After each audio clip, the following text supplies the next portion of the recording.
नमस्कार, मैं Randhir Kumar. STV news पर अभी आप देख रहे हैं उत्तर बिहार की प्रमुख खबरें। सबसे पहले डालते हैं आज की सुर्खियों पर एक नजर।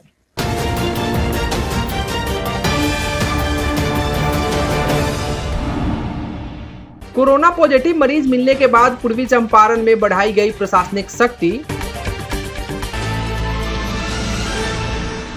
शराब कारोबारियों पर फूटा लोगों का गुस्सा, शराब भट्टियों को लोगों ने किया आग के हवाले। पूर्वी चंपारण और पश्चिमी चंपारण बॉर्डर किया गया सील, कोरोना पॉजिटिव मरीज मिलने के बाद उठाया गया कदम। और लॉकडाउन के बीच फूल की खेती पर लगा ग्रहण, फूल के व्यवसाय से जुड़े लोग हुए प्रभावित।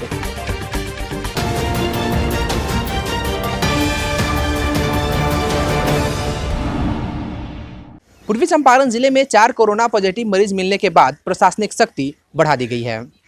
जिला अधिकारी शीर्षत कपिल अशोक व पुलिस अधीक्षक नवीन चंद्र झा ने संक्रमितों के गांवों का दौरा कर आवश्यक कार्रवाई का निर्देश दिया है।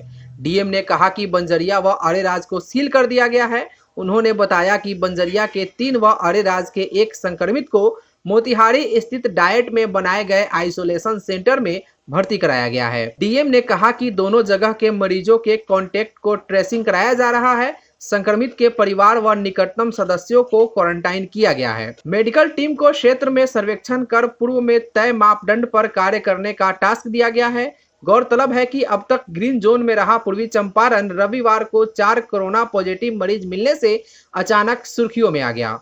गौरतलब है कि मोतिहारी के बंजरिया प्रखंड के जटवा और अरेराज को कोरोना प्रभावित क्षेत्र घोषित किया गया है।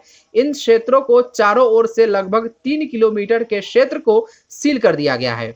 वहीं कोरोना प्रभावित क्षेत्रों में दवा दुकान छोड़कर सभी दुकानों को बंद करने का आदेश दिया गया है। प्रशासन ने स्थानीय लोगों के साथ मिलकर एक व्हाट्सएप ग्रुप बनाया है और इस ग्रुप के जरिए सूचना देने के साथ जरूरी सामानों की आपूर्ति भी की जाएगी। प्रभावित क्षेत्रों की निगरानी ड्रोन कैमरे से रखी जा रही है और लोगों के बाहर निकलने पर उनके ऊपर महामारी एक्ट के तहत प्राथमिकी दर्ज करने का आदेश दिया गया है। पूर्वी चंपारण जिले के चकिया में आज शराब कारोबारियों के खिलाफ लोगों का गुस्सा फूट पड़ा। जानकारी के मुताबिक चकिया थाना क्षेत्र के बलोचक और पैठानिया गांव के लोगों ने आज अवैध चुलाई शराब कारोबारियों के शराब बनाने वाले सामान को जलाकर तहस नहस कर दिया है। बताया जाता है कि बलोचक और पैठानिया गांव के लगभग सैकड़ों की संख्या में नौजवानों और महिलाओं ने उक्त गांव में बूढ़ी गंडक नदी के किनारे अवैध चुलाई शराब बनाने वाले कारोबारियों के सामानों को आग लगाकर जला दिया। नदी में पानी कम होने के कारण ग्रामीण नदी के उस पार जाकर नदी किनारे मधुबन थाना अंतर्गत पहुंचकर भी बनाए जा रहे चुलाई शराब के भट्टी को तहस नहस कर दिया। लोगों ने कहा कि शराब बंद बिहार में पुलिस के सख्ती के बावजूद इस तरह चल रहे शराब के भट्टियां अपने आप में कई सवाल खड़ी कर रही है।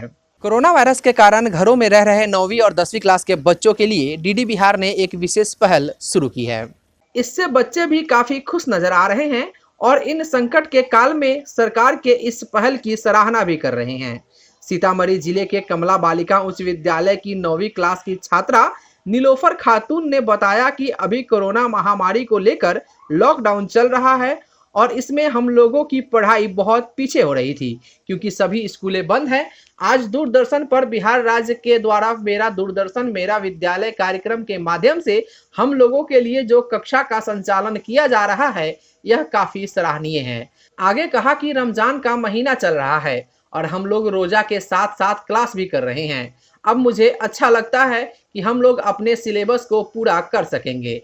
हम लोग प्रतिदिन क्लास करते हैं और जो भी डाउट होता है अपने शिक्षक के मोबाइल के माध्यम से कॉल करके या व्हाट्सएप करके डाउट क्लियर कर लेते हैं। उस छात्रा ने सरकार से अपील करते हुए कहा कि इसे 1 घंटा समय और बढ़ाने की जरूरत है। वहीं छात्रा साहिबा खातून ने बताया कि स्कूल बंद होने के कारण हम लोग डीडी बिहार पर प्रसारित इस कक्षा का काफी लाभ प्राप्त कर रहे हैं। उन्होंने कहा कि हमारा कोर्स कवर हो रहा है, साथ ही हमारे शिक्षकों से भी सभी डाउट का व्हाट्सएप और कॉल के माध्यम से सपोर्ट मिल रहा है।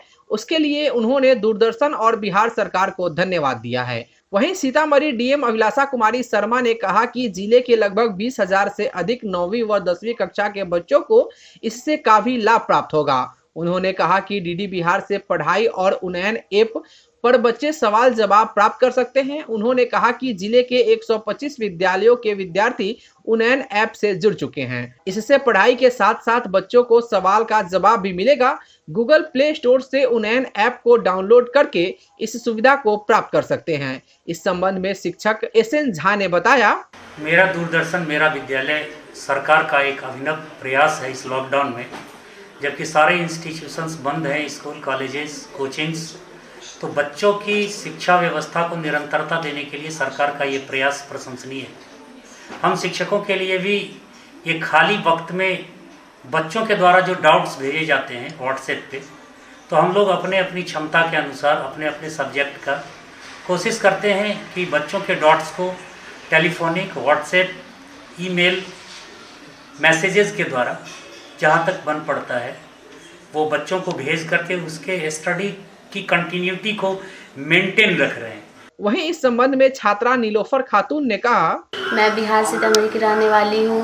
अभी लॉकडाउन के समय सारा स्कूल ट्यूशन सब बंद है, इसलिए बच्चों का पढ़ाई रुक गया था। लेकिन बिहार सरकार द्वारा दिल्ली दूरदर्शन द्वारा एक बच्चों के लिए बहुत अच्छा उपाय है कि दूरदर्शन द्वारा पढ़ लेते हैं 11:05 से लेकर 12 बजे तक। आज हम लोग पढ़े हैं, हिस्ट्री में 4 टॉपिक पढ़े हैं। फ्रांस की राज्य क्रांति के बारे में, प्रेस की आज़ादी पढ़े हैं, धार्मिक स्वतंत्रता पढ़े हैं, समान कर प्रणाली पढ़े हैं, समान मताधिकार पढ़े हैं और फिजिक्स में पढ़े हैं गति के नियम। ये दोनों सब्जेक्ट अच्छी तरह से समझ गए। इसमें जितने भी डाउट्स थे सब क्लियर हो गए। लेकिन मैं चाहूँगी कि मेरी तरह और भी कितने बच्चे होंगे, मैं चाहूँगी कि 1 घंटा और समय बढ़ा दिया जाएगा तो अच्छा होगा। चंपारण में कोरोना पॉजिटिव मरीज मिलने के बाद प्रशासन सख्त हो गई है और पूर्वी चंपारण पश्चिमी चंपारण सीमा को सील कर दिया गया है। जानकारी के मुताबिक कोविड-19 के बढ़ते संक्रमण को देखते हुए पश्चिमी चंपारण जिलाधिकारी के आदेश पर प्रखंड विकास पदाधिकारी चंदन कुमार एवं मझौलिया थाना अध्यक्ष कृष्ण मुरारी गुप्ता ने आज पश्चिमी चंपारण व पूर्वी चंपारण के बॉर्डर को श्रीपुर चौक पर सील कर दिया। अब पूर्वी चंपारण जिले से किसी भी वाहन या आदमी को आने जाने की इजाजत नहीं है। इसकी जानकारी देते हुए प्रखंड विकास पदाधिकारी चंदन कुमार ने बताया कि पूर्वी चंपारण जिले में कोरोना पॉजिटिव मरीज मिलने से ऐसा किया गया है ताकि संक्रमित बीमारी को पश्चिमी चंपारण जिले में फैलने से रोका जा सके। इस मौके पर मुखियापति मन्नू दास, जमादार अखिलेश कुमार ठाकुर, संदीप तिवारी, मृदुल आदि पुलिस बल मौजूद रहे।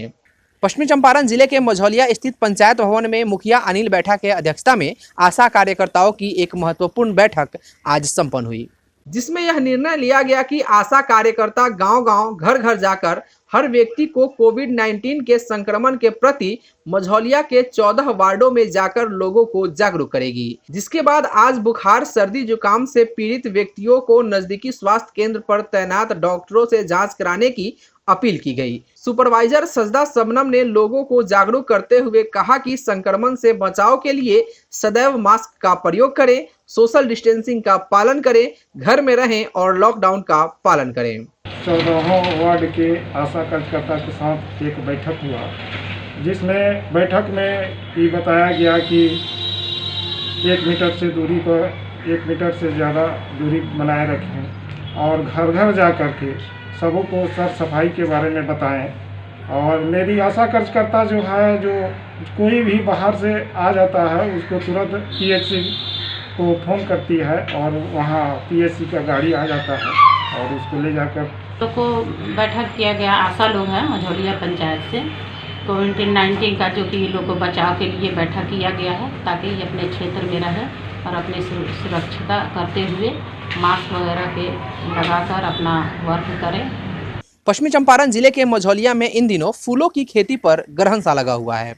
कोविड-19 के चलते लागू किए गए लॉकडाउन की वजह से किसानों में निराशा साफ दिखाई दे रही है। फूल उत्पादक किसानों को भारी आर्थिक नुकसान पहुंचा है। लॉकडाउन के चलते कहीं पर शादी विवाह के आयोजन नहीं हो रहे हैं, जिसकी वजह से ये फूल खेतों में ही मुरझा जा रहे हैं और फूलों के मुरझाने के साथ साथ उनकी खेती और व्यवसाय से जुड़े लोगों के चेहरे का रंग भी फीका हो गया है। लॉकडाउन में सब्जी, फल और कृषि उपज को ले जाने की छूट है, लेकिन फूल क्योंकि जरूरी सेवा के तहत नहीं आते, ऐसे में इसकी खेती और व्यवसाय से जुड़े लोगों पर लॉकडाउन का जबरदस्त असर पड़ा है। खेतों में किसानों ने फूलों की कटिंग कर ली है, तो वहीं मांग ना होने से व्यवसायी भी निराश बैठे हैं। लॉकडाउन के चलते इस साल जहां नवरात्रि, रामनवमी और हनुमान जयंती जैसे त्योहारों में फूलों की मांग नहीं रही, तो वहीं लॉकडाउन में शादियां ना होने के चलते ऑर्डर मिले थे वो भी रद्द हो गए। ऐसे में फूल व्यवसायियों के सामने बड़ी समस्या खड़ी हो गई है। सिर्फ व्यवसायी ही नहीं, फूल की खेती करने वाले किसानों की भी इस बार कमर टूट गई है। मझौलिया में फूल की खेती करने वाले राजेश कुमार माली और राकेश माली ने बताया कि इस साल काफी नुकसान हुआ है। उन्होंने कहा कि फूल की खेती से परिवार का भरण पोषण होता है। मझौलिया में फूल मालियों के सामने समस्या है कि फूल या तो मंदिर में चढ़ाने के काम आते हैं या फिर शादियां और अन्य मांगलिक कार्यक्रमों में इसका उपयोग होता है। अब लॉकडाउन के कारण मंदिर, मस्जिद और गुरुद्वारे बंद हैं, तो वहीं शादी ब्याह पर भी बैन लगा हुआ है, तो फूल किसे बेचे। राकेश माली ने बताया कि 6 महीने मेहनत करने के बाद फूलों की बम्पर फसल हुई थी, जिन्हें अब मजबूरन काट कर बर्बाद करना पड़ रहा है। देखिए मझौलिया फूल की खेत से एसटीवी न्यूज संवाददाता राजू शर्मा की ये रिपोर्ट। जो फूल भगवान के चरणों में चढ़ाए जाते हैं और जो फूल किसी शुभ कार्य के उपयोग में किए जाते हैं, आज हम उस फूल व्यवसायियों से जानेंगे कि इस लॉकडाउन के वजह से क्या कुछ असर पड़ा है फूल व्यवसाय पे। देखिए, लॉकडाउन की वजह से पूरा फूल बर्बाद हो रही है। हम लोग को बहुत परेशानी हो रही है। हम लोग इतना मेहनत किए हैं, लोग इतना खेती किए हैं। लोग पहले फूल हम लोग मंडी में भिजवाते थे, लोग बेतिया मंडी में भिजवाते थे लोग, लेकिन लॉकडाउन के वजह से हम लोग का फूल नहीं जा पा रही है मंडी में, इसलिए बहुत परेशानी हो रही है। बहुत हम लोग को नुकसान हो रहा है, फूल खेत में सड़ जा रहा है, तोड़ के फेंकना पड़ रहा है, बहुत परेशानी हो रही है। सीतामढ़ी जिला पदाधिकारी अभिलाषा कुमारी शर्मा ने समाहरणालय परिसर से 17 चलंत चापाकल मरम्मती दल को प्रखंडों के लिए रवाना किया है। जानकारी के मुताबिक सीतामढ़ी समाहरणालय परिसर से 17 चलंत चापाकल मरम्मती दल को हरी झंडी दिखाकर प्रखंडों के लिए रवाना किया गया है। डीएम ने इस संबंध में जानकारी देते हुए बताया कि गर्मी के मौसम को देखते हुए खराब पड़े चापाकलों की मरम्मती एवं इस संबंध में प्राप्त जन शिकायतों का त्वरित निष्पादन हेतु सभी प्रखंडों के लिए कुल 17 चापाकल मरम्मती दल को रवाना किया गया है, जिनका अलग अलग नंबर भी जारी किया गया है। सभी दल के पास एक जन शिकायत पुस्तिका भी उपलब्ध कराई गई है, जिसमें संबंधित कनीय एवं सहायक अभियंता का दूरभाष नंबर भी अंकित है। इस संबंध में सीतामढ़ी जिलाधिकारी अभिलाषा कुमारी शर्मा ने कहा कि आने वाले गर्मी में जल संकट उत्पन्न न हो, इसलिए यह कदम उठाया गया है। आने वाले गर्मी के मौसम को देखते हुए जल संकट की समस्या उत्पन्न हो सकती है। इसको देखते हुए चापाकल की मरम्मती के दल को रवाना किया जा रहा है। सभी प्रखंड में मरम्मती दल जा रहे हैं। इसके साथ ही कंट्रोल रूम की स्थापना भी की गई है। किन्हीं को अगर ऐसा शिकायत मिलता है कि कोई चापाकल बंद है तो उस पर वो अपना शिकायत दर्ज कर सकेंगे और तुरंत उनके चापाकल को वहाँ पे ठीक किया जाएगा, ताकि सीतामढ़ी में जल संकट ना हो। अगली खबर की ओर रुख करते हैं। छपरा में हुए आकाशीय वज्रपात की घटना का खौफनाक मंजर लोग भुला नहीं पा रहे हैं। जिस घटना में एक ही परिवार से कहीं पिता और पुत्र की अर्थी साथ साथ निकली, तो कहीं किसी का पूरा संसार ही उजड़ गया,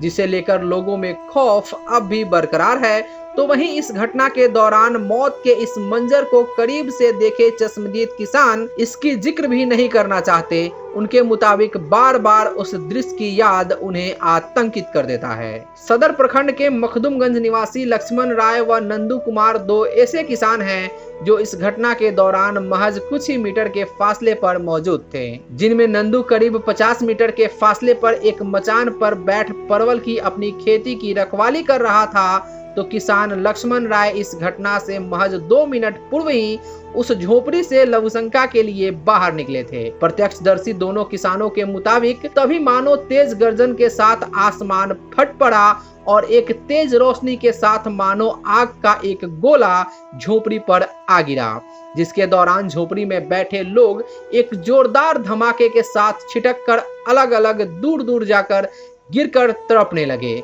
चश्मदीद किसानों के मुताबिक इसका असर करीब 50 मीटर दूर फसलों की रखवाली कर रहे किसानों पर भी पड़ा।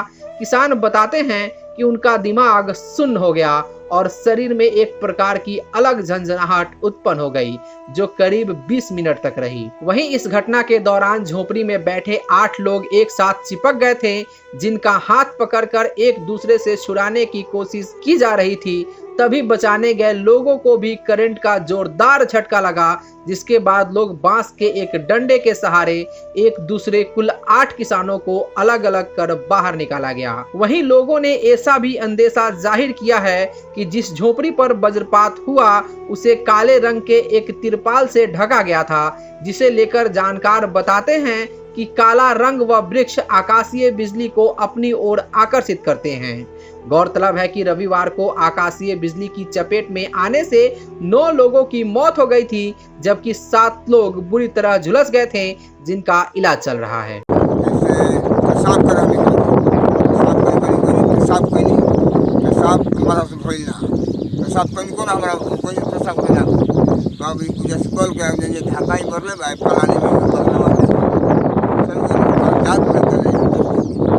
पूरा अंधर आया, बारिश हुआ, बारिश होकर तरकने लगा पूरा, तो उधर से आदमी आकर वो मचान पर बैठ कर माने 20 आदमी थे, 20 आदमी बैठ कर अपने में गपशप कुछ कर रहे हैं, चाहे बैठ के बारिश में लुका रहे हैं, और तरक के गिरा और वही में तरका जो फाट गया, बांस फाट कर छिटा गया, लोग सब छिटा गया लोग। तो हम अकेले थे। आप कितनी दूरी पर थे? हम दूरी पे थे माने 3-4 लगी के दूरी में। हमको भी कपार में डिस्टर्ब हो गया, एक देखे है पूरा आदमी मर गया। अच्छा। पूरा माइंड खराब हो गया, हमारा अकेले थे। हाँ, और लोग को जो जिंदा था कुकी में था, पानी में मुंह था, उस लोग को टांग कर बहरी किया है। बहरी कर अकेले वहाँ से दौड़ कर फिर जाकर घर आज सब आदमी को भेजे हैं, तब यहाँ पर सब जगह मौजूद काम हुआ है।